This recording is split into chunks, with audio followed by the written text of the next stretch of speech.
गोरखपुर में खाद कारखाना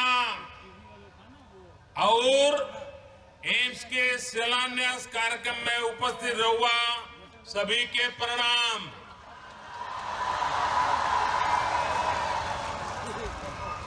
आप इतनी संख्या में यहाँ आइले से हमारा मन गदगद हो गए। लोकसभा चुनाव के समय यही बगलिए में मानबेला का सभा ऐतिहासिक रही।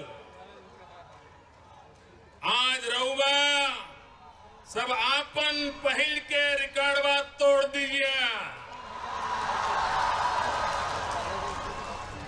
आसमान से भी जहां तक लौकत पर रैली कहो है, रैली बा